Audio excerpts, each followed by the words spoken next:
The leather folder sat in front of me, heavy as a heartbeat. Inside were the deeds Grandma's 21st birthday gift, a $50 million hotel with my name on it. But before I could even breathe, the front door opened. My mother walked in her new husband right behind her. We should manage it together as a family, she said, smiling like it was still her world. When I told her absolutely not. I'm the owner now, she snapped. Then pack your bags and leave this house. I didn't argue. I didn't move. Because I knew something they didn't. That night wasn't about their demands. It was about Grandma's next move, one that would end their little performance for good. When people look at me now, they see the hotel, the marble floors, the glass lobby, the name etched in gold above the entrance. But what they don't see is the noise that used to live inside this family. My grandmother, Sharon Bennett, built everything from one roadside motel in Vermont. She was 21 then, my age now, and everyone called her foolish. But she turned those doubts into brick and revenue. By the time I was born, the Bennett collection had become a name people whispered with envy. My mother, Brenda, inherited none of Grandma's patience, only her pride. To her, success wasn't about building, it was about being seen. She loved camera flashes more than blueprints. She loved control more than family. My father, Mark, was the opposite. He was calm, steady, a man who believed in doing things right, even when it took longer. He ran operations for years, quietly keeping everything standing while Mom chased appearances. When I was 16, I watched that balance collapse. I still remember the night Dad left his eyes-tired suitcase by the door, saying he couldn't stay where love had become performance. The silence that followed him out the door was the kind that fills every corner and never leaves. After that, Brenda remarried quickly. Scott Miller, a smooth-talking business consultant who spoke in phrases like synergy and global expansion. He was everything she thought success looked like, shiny, loud, and hollow. Not long after she sent me to live with Grandma, claiming it was for stability. I knew better. I was just one less witness. Life with Grandma was quiet but never dull. Her home smelled of cedar and coffee. Her mornings began with the sound of typewriter keys. She treated me not as a child but as an apprentice. I studied architecture while she showed me what legacy truly meant: discipline, risk, and the courage to start over when others call you finished. Sometimes at night, I'd catch her looking over old property maps, the original sketches she drew by hand. She'd trace the outlines with a soft smile and say, "Every building tells a story, Sophia. The walls remember who built them and why." I didn't understand back then that she was also talking about people, about the kind of foundations we build within ourselves. Years passed. My mother's calls grew shorter, her words sharper. "You should visit," she'd say. "Scott wants to talk about the European market." I'd always have an exam or a project due, and the conversation would end with her disappointed sigh. We were strangers, connected by blood and legal paperwork. Until that morning, my 21st birthday, when Grandma asked me to sit at her desk. The leather folder was waiting, heavy and unfamiliar. She said, "This is your inheritance, but it's also your test." I didn't know what she meant, not yet, but I would soon enough. Because sometimes the moment you receive everything you've ever wanted is the same moment you find out who's coming to take it from you. Dinner that night felt like a celebration: roasted lamb, candlelight flickering across the long oak table, and Grandma smiling in that rare, peaceful way. For once, the house was quiet, filled only with the sound of silver against china. I remember thinking, maybe things are finally steady. Then the doorbell rang. It was one of those small sounds that change everything. I got up, napkin still in my hand. When I opened the door, the chill from the porch hit me first, and then her perfume. My mother, Brenda, stood there in a cream coat, her hair curled just so her smile stretched thin and glossy. Beside her was Scott, her husband, the so-called consultant, wearing that smug confidence that always smelled like cheap cologne and deceit. Sophia, Mom's voice dripped with cheer. "Happy birthday, sweetheart." We were just in the area and thought we'd stop by. Behind me, Grandma's chair scraped softly against the floor. They didn't wait to be invited in. Scott carried a gift bag, the kind you give when you already know what you want in return. Mom's eyes darted around the house, landing on the folder still sitting on the table, my inheritance. "We heard about your big gift," she said, her tone sugar-wrapped with poison. $50 million. How wonderful! I tried to stay polite. It's not about the number. Grandma wanted me to continue what she started. Mom laughed lightly, waving a manicured hand. Of course, but running a business that size isn't for children. You'll need experience, guidance. That's why Scott and I thought we could manage it together as a family. That word family landed like a slap. Scott leaned forward, resting his hands on the back of a chair. It's too much for one person, Sophia. Let us help. We've already drafted a proposal. Grandma's voice sliced through his. A proposal for something that isn't yours. The air shifted. Scott's smile faltered. Mom shot her a warning look, that same cold defiance she used to use on Dad. Mother, please. Let's be practical. Practical, Grandma repeated as if tasting the word. Like when you mortgaged the Burlington property without authorization, or when you disappeared for 6 months to expand and came back with debt color drained from Mom's face. That was years ago. Yes, Grandma said softly. And I remember every year it cost me. I stood there silent, the tension pressing against my ribs. The room smelled of rosemary and rage. Mom turned back to me, her voice brittle. Sophia, don't let her turn you against me. We're family. We should rebuild together. I wanted to believe her, but the way she looked at that folder told me the truth. This wasn't about rebuilding. It was about reclaiming power she'd already lost. Grandma rose from her chair, resting a steady hand on my shoulder. Dinner's over, she said calmly. Some things aren't up for discussion. Scott cleared his throat, forcing a smile. Of course. We'll talk again soon. But as the door closed behind them, I caught the whisper Mom left hanging in the air, quiet, venomous, meant only for me. This isn't over. And she was right. It wasn't. The next morning, the house didn't feel like home anymore.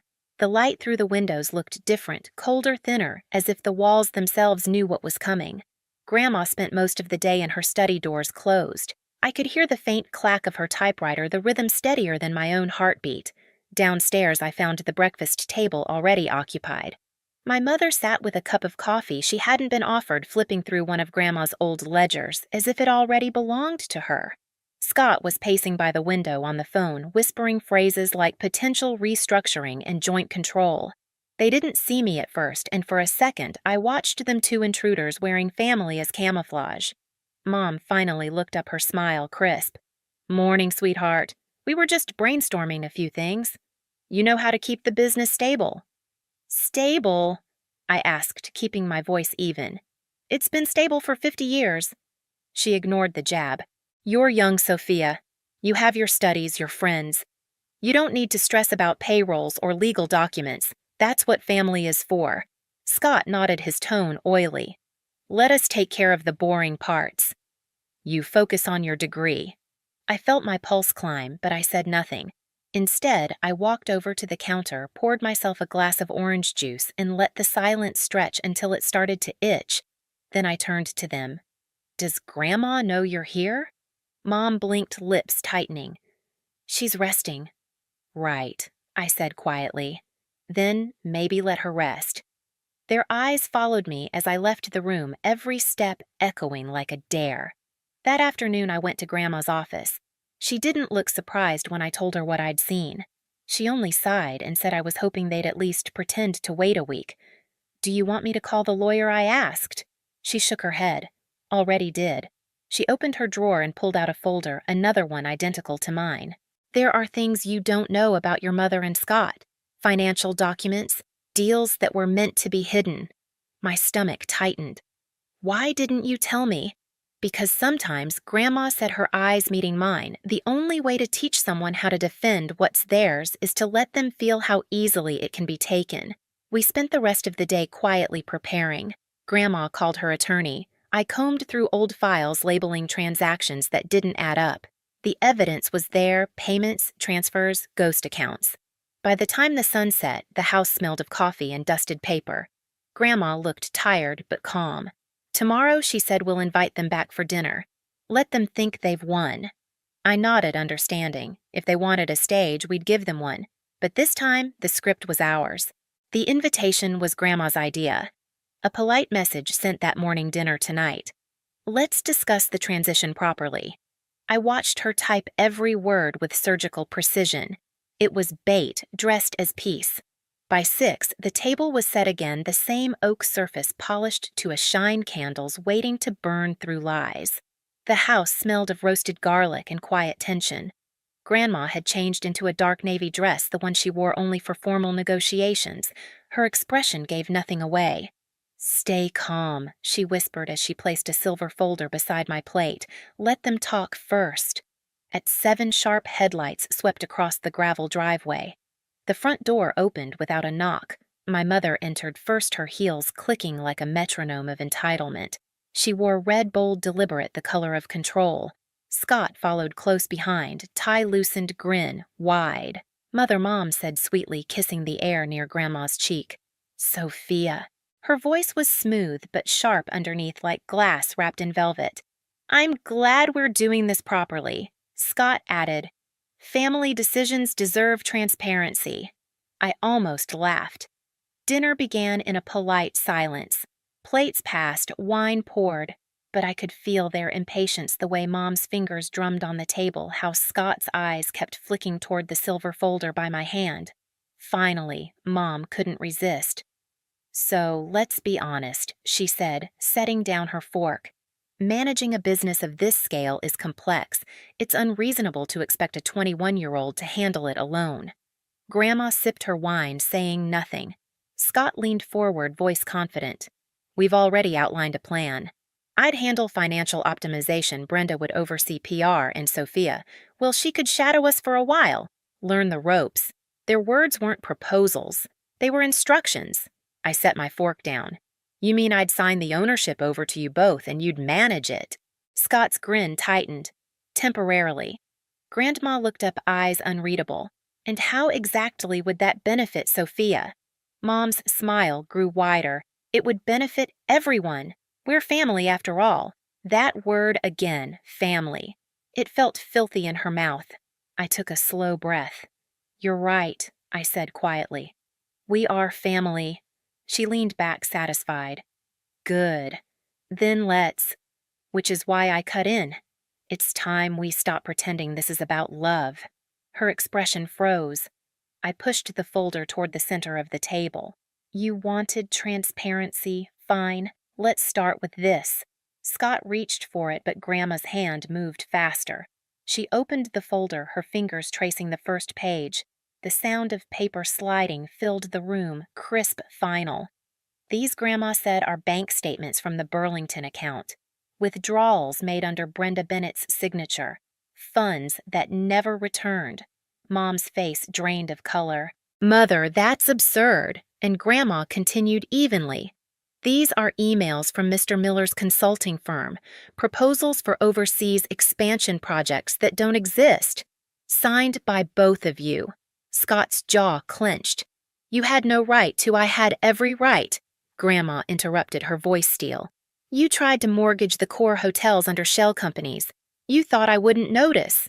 The air grew thick. I could hear the fire crackling in the hearth, the only sound brave enough to speak. Mom's eyes darted to me, desperate. "Sophia, this isn't true. She's twisting things. You can't possibly believe." But I didn't need to answer. Grandma slid one last document across the table. "The ownership amendment," she said. "Effective immediately, all control transfers solely to Sophia Bennett. You are hereby removed from every board and trust." Mom stared at the page like it might catch fire. "You can't do this," she whispered. "I already have," Grandma said. Silence. Then it came the explosion. Mom shot up from her chair, voice cracking. "This is my legacy. My life. You can't just hand it to her." Grandma remained seated. "You handed it away yourself." Scott grabbed Mom's arm, muttering, "Let's just go." But she wasn't done. "No," she shouted, pointing at me. "You think you've won. You're a child playing grown-up. You'll drown in paperwork before the month's out." I met her glare steady. "Maybe. But at least it'll be my mess." Her lip trembled, rage fighting humiliation. "Then pack your bags and leave this house." She spat the same words she'd said days ago, but this time her voice sounded small, and that's when Grandma laughed. It wasn't loud, just a soft, knowing chuckle that sliced the air cleaner than any scream. "You're right, Brenda," she said. "Someone is leaving this house tonight, but it's not Sophia." For a second, everything froze. Even the fire seemed to stop moving. Then Grandma reached into her purse and placed another envelope on the table, a court order. "You've both been served. Fraud, embezzlement, conspiracy. The investigators are waiting outside." Scott's face went pale. "You called the police, I called justice," Grandma said simply. Mom stumbled back, shaking her head. "You wouldn't." "I'm your daughter." "No," Grandma said softly. "You were, until you sold this family's name for a mirror and a title." Two officers entered quietly, their presence polite but final. Scott didn't fight. He just stared at the floor as they led him out. Mom followed her breath, ragged eyes, wild, caught between disbelief and despair.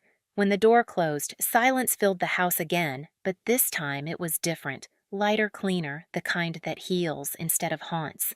I sank into my chair, my chest tight, hands trembling. Grandma placed her hand over mine. "I'm sorry you had to see that." "No," I whispered. "I needed to." She nodded, once her eyes glassy but strong. "You handled yourself better than I ever did." I looked at the empty plates, the folded napkins, the remnants of the storm we'd just survived. "Do you think she'll ever forgive us?" I asked quietly. Grandma sighed. "Forgiveness is for people who admit what they've done. Your mother still thinks she was robbed." The fire popped softly, throwing gold across the table. I realized then that this house, the same one where my father walked out years ago, where every fight echoed louder than love, finally felt still, safe. I stood and walked to the window. Outside, red and blue lights painted the driveway. Scott sat in the back of a cruiser. Mom stood frozen near the porch, mascara streaking down her face. I didn't feel triumph. I didn't even feel relief, just an ache, deep and quiet, for the family we could have been.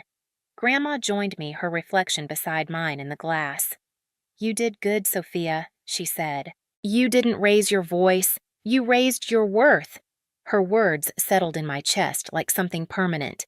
And as the last car disappeared down the hill, the night finally exhaled. We didn't toast, didn't celebrate. We just sat in the quiet glow of the fire, two women who'd survived the same bloodline in different decades finally breaking the pattern. The morning after felt unreal. The same house that had echoed with shouting now hummed with quiet, the kind that follows a storm. Sunlight slipped through the curtains, landing on the folder still sitting at the center of the dining table. The one that had ended it all? Grandma was already up sipping coffee in the kitchen like nothing extraordinary had happened. But her shoulders looked lighter, her face softer, as if decades of weight had finally lifted. The news spread fast. Scott disappeared from the state before the investigation could close. My mother, Brenda, stayed just long enough to watch her name unravel in every business circle she once worshipped. The fraud case stripped her of everything money, position, pride. Dad Mark came by that afternoon. No speeches, no questions. He simply placed a hand on Grandma's shoulder and said, "You did the right thing." When his eyes met mine, they didn't hold pity, only pride. Weeks later, life began to look almost ordinary again. I finished my final architecture presentation, graduated top of my class. Grandma insisted we celebrate quietly at the hotel's rooftop. No press, no guests, just us. She raised her glass and said, "To new foundations." And as the city lights glowed below, I realized that was exactly what this was, a rebuild, not of property or reputation, but of peace. For the first time in years, I didn't feel like the leftover of someone else's legacy. I felt like the beginning of my own. I used to believe legacy was about bloodlines and last names, but I've learned it's about boundaries, the courage to end what's toxic even when it wears your DNA. My inheritance wasn't a hotel, it was freedom. If you've ever had to choose peace over family pride, share your story below. You're not alone.